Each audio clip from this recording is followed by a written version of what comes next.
Ito ay rated SPG. Striktong patnubay at gabay ng magulang ang kailangan. Maaaring may masiselang tema, lengguwahe, karahasan, sexual, horror o droga na hindi angkop sa mga bata. Maiisip ni Annalyn si Harry para mapalitaw nila si Doc Carlos. Papayag kaya si Harry sa plano ni Annalyn? Lilitaw naman kaya si Carlos para madakip na siya? Abot kamay na pangarap. Nakapuslit si Carlos nang walang kaalam-alam sina RJ at Linnes. Napansin rin siya ni Annalyn pero hindi sigurado si Annalyn kung sino ba ang lalaking nakita niya. Nung nasa labas na si Carlos, nagbanta siya. Galit na galit siya dahil sa sobrang selos. Sige lang, magpakasaya kayo. Dahil kapag gumanti na ako, wala na kayong ibang gagawin kundi ang umiyak ng dugo. Umalis na si Carlos. Mukhang wala na siyang iniindang sugat. Sa pagpapatuloy ng paggamit ni Zoe kay Dax dahil may plano sila ng mami niya na iatras ni Dax ang pagiging star witness dahil may gusto siya kay Zoe, gagamitin ito ni Zoe para mapasunod si Dax sa kahit anong gustuhin niya. Chinek up ulit ni Zoe si Dax. Pinuntahan niya ang kwarto nito. Natuwa si Dax sa pagrurubing ni Zoe. Kinamusta ni Dax si Zoe dahil nung huli silang magkita, si Zoe ay iyak ng iyak. Zoe, kamusta ka na? Sana okay ka na. Sumagot si Zoe ng mahinahon. Okay na ako. Siguro naging sunod-sunod lang talaga ang mga problema kaya hindi ko na napigilan na umiyak ng todo. Kinamusta ni Dax ang daddy ni Zoe. Sumagot si Zoe. Okay na siya. Nasa bahay na siya. Hindi kinukwento ni Zoe ang tungkol kay Carlos. Nakausap ko na siya pero parang hindi naman niya ako napapansin dahil sina Tita Linnes at Annalyn pa rin ang iniisip niya kahit kaming dalawa naman na magkasama. Naaawa si Dax. Ang mami mo, nakakausap mo rin ba? Sumagot si Zoe. Oo, kakadalaw ko lang sa kanya. Gustong gusto ko nang makasama ang mami ko. Miss na miss ko na siya. Sana magkasama na kami. Sana makalaya na siya. Siya lang naman ang nagmamahal sa akin. Pero nakakulong pa. Nakatitig si Dax kay Zoe. Naaawa na parang tinablan sa parinig ni Zoe. Paalis na sana si Zoe. Hinila ni Dax ang braso nito. Nagsabi pa, pagbigyan mo lang akong mahalin kita. Mabubusog ka sa pagmamahal ko, Zoe. Nakatitig lang si Zoe. Nandidiri. Pero tinitiis niya para sa mga plano nila ng mami niya. Nag-iisa naman si Justin. Malalim ang iniisip niya. Isa na rito ang pag-alis ng daddy niya. Kung totoo nga kayang aalis ang daddy niya o parte pa lang ba ito ng mga plano nila. Isa pa sa iniisip niya ay si Zoe. Hindi magiging matagumpay ang plano nila ng daddy niya kung si Zoe ay pinagdududahan silang mag-ama. Kailangan nila ng distansya kay Zoe. Maya-maya ay dumating si Giselle.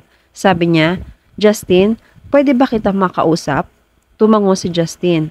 Sabi ni Giselle, kung aalis si Eric, sana wag mo akong iwasan. Kung hindi mo man ako matanggap bilang mami mo sa ngayon, sana tanggapin mo ako bilang kaibigan mo.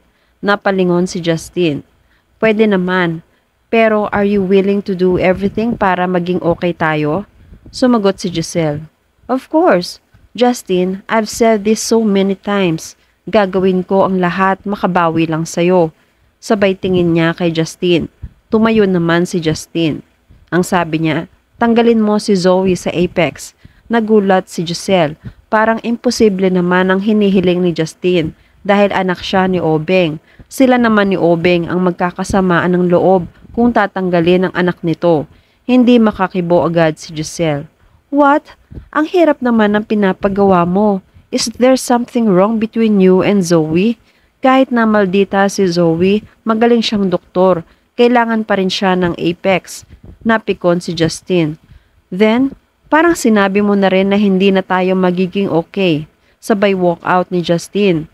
Tinawag ulit siya ni Giselle. Kahit naririnig ni Justin si Giselle ay hindi na niya ito nililingon pa. Sa kabilang banda, meron na namang session ng Marites, ang tropang Apex. Sina Nurse Karen at Ivan, Doc Yula at Doc Joy. Hindi sila makamove on sa ginawa ni Carlos. Isang maamong tupa na may tinatagong isang ahas na ugali pala. Grabe ang ginawa niya. Nakakakilabot. Maya-maya ay napadaan si Annalyn. Tinanong agad nila kung may balita na ba kay Carlos.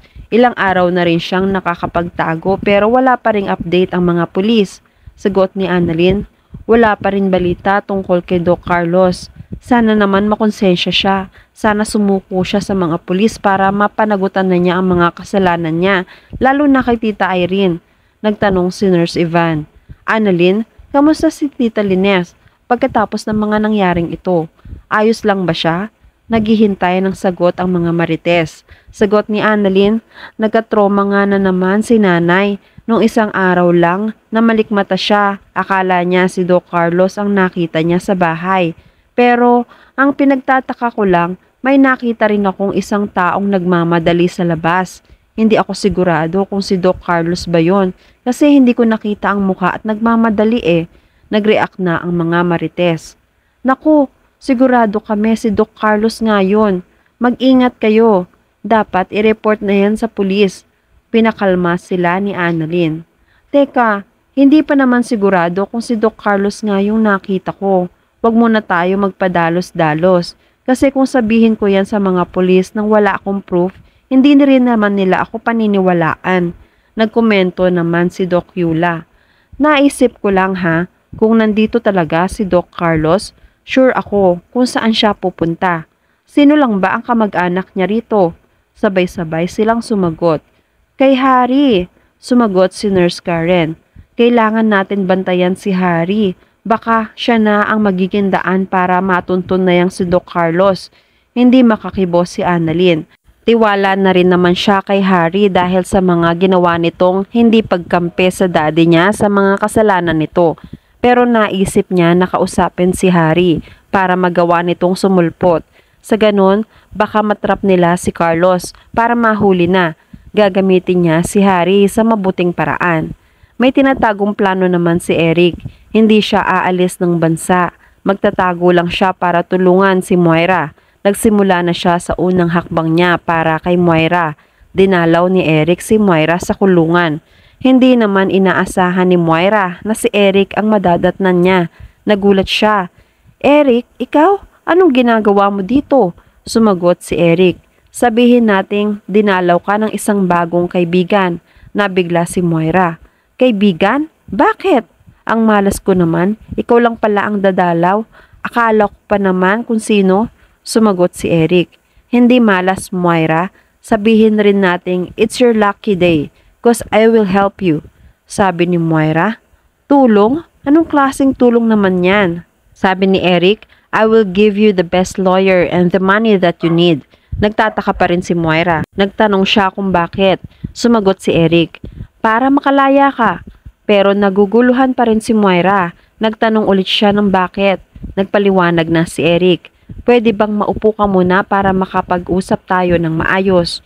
Umupo na nga si Moira. Palinga-linga sa paligid. Naguguluhan pa rin siya sa pagbisita ni Eric sa kanya. Nakinig muna siya kay Eric. Sabi pa ni Eric, isipin mo Moira, gusto mo bang mawala ang karapatan sa Apex? Hahayaan mo na lang ba na walang mapunta sa'yo? Nakikinig si Moira. Nagpatuloy pa rin si Eric. Kapag nakalaya ka na, tutulungan kita maibalik sa iyo ang Apex. Pero bago yun, tulungan mo muna akong mapabagsak ang mga tanyag.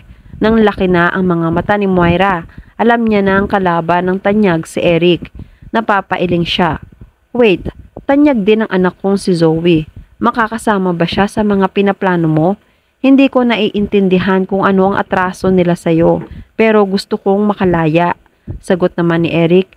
Then, makipagtulungan ka sa akin. Pangisi-ngisi si Eric. Si Moira naman ay nagtataka pa rin. At yan ang mga pakakaabangan natin sa Abot Kamay na Pangarap. Please like this video and please subscribe to my channel. At pakihit mo na rin ang notification bell para sa marami nating updates.